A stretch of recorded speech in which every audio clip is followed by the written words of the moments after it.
We want to introduce you to the story of Gabrielle and Luis and the incredible work of Big Brothers, Big Sisters. It was tough because I would see a lot of kids like hitting it off with their dads. They're mentioning like, you know, my dad this, my dad that, them getting picked up. And it was a little hard for me because I wanted that experience. Such a dark time at that time. I was really scared for my son. I wish I could give him the father he wanted. I couldn't control that. It broke my heart. Sorry. So the kids that we serve and who come into Big Brothers Big Sisters to be matched are between the ages of 7 and 11. We know that's where we're going to have the greatest impact. The first meeting was pretty amazing. Instantly we hit it off, and Gabriel like loves to chat.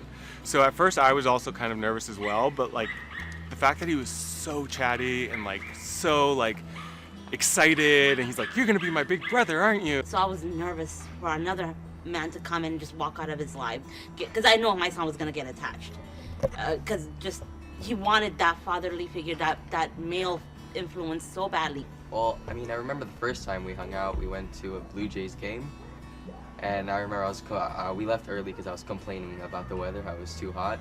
So then we went into IKEA and we saw a bunch of stoves, so we were just pretending like we were time traveling. We both have big imaginations, so when he was younger, we would like totally like make believe and like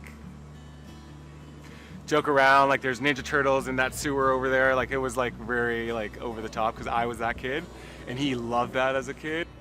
Halloween is a special holiday for them. They go all out. I think it was in 2015 where Luis, he full-on dressed me up as the Joker. Like green hair, the makeup and everything. Yeah, those are awesome moments though. You should have seen Luis at his grade 8 graduation. It was hilarious. He looked like he was the dad. He was in front of everybody taking pictures and woo, Gabriel like shouting. I was like, oh my God. I had so much of my friends come up to me. They're like, is that your dad? Yeah. He was like a proud papa. Yeah. Like it was it was a beautiful thing to see. Yeah. He used to sometimes say, "Hey Luis," like when I was leaving, "Happy Father's Day." And I'd be like, "Well, Gabriel, I'm not a father." And he's like, "Well, you've been a father to me." I mean, when I was little, like when I first met him, me and Luis used to always talk about like, you know, like we're gonna be with each other forever. So that to me that meant like, you know, he's never gonna leave me. Yeah. He believed. Even now, we still always talk about like we're never gonna leave each other, no matter how old we are, no matter what happens. Yeah. But a month ago, just out of nowhere, he had a big breakdown. Started crying and telling me all these feelings about his dad and how it affected him. It just came out, and I was like, oh my God, what do I do? Like, I tried to console him, but right away, I called Luis. Luis stayed on the phone with like over an hour. I think he's starting to be open and talk about it more, and I that's something I've said as well. I was like, talk about it. Like, if you need to talk to me about that kind of stuff, like, open up. Like, you can't talking to him weeks after that particular incident. I feel like I can see how he's like, yeah, I felt good, just like letting that out.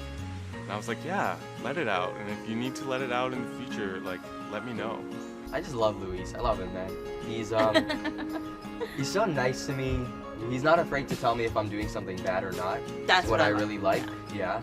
Our relationship, Gabriel and I's relationship, will never, like, it'd be like going up to my sister and saying, hey, you know what, that was fun, but like, let's end it here and move on with our lives. So yeah, we'll be friends forever. What an incredible bond. And Gabrielle and Luis's story is a perfect example of the impact having a mentor can make in a child's life. We're going to dive into that right now with Karlyn. And I'd love to talk about what some of the benefits are of children having a mentor. I'm often reminded, T, by this quote by Oprah, and she says, a mentor allows you to see the hope in yourself. And I think that is one of the biggest benefits that children get when they're in a relationship with a mentor. They end up believing more in themselves. So what the research shows is that children who have mentors increase the self-esteem and the confidence.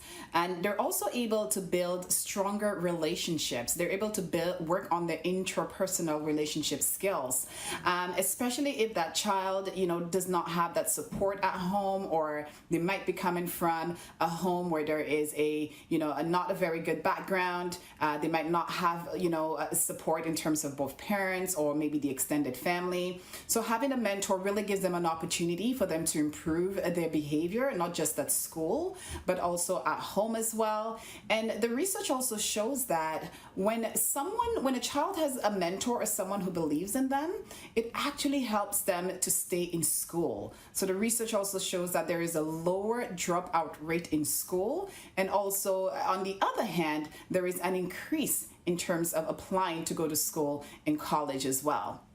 That's amazing. I notice also in your notes, less possibility of having a drug addiction or any kind of an addiction. A mentor can help that. Yes. Just knowing that there's someone out there who's not your mom, not your dad, they're not family. So they're coming from a place of, of belief. They believe in you. That belief in itself really gives you the confidence for you to just keep going, and most importantly, for you to try new things. And also not just the children benefit, the adults who also mentor those children benefit as well. So it's a very, very reciprocal relationship.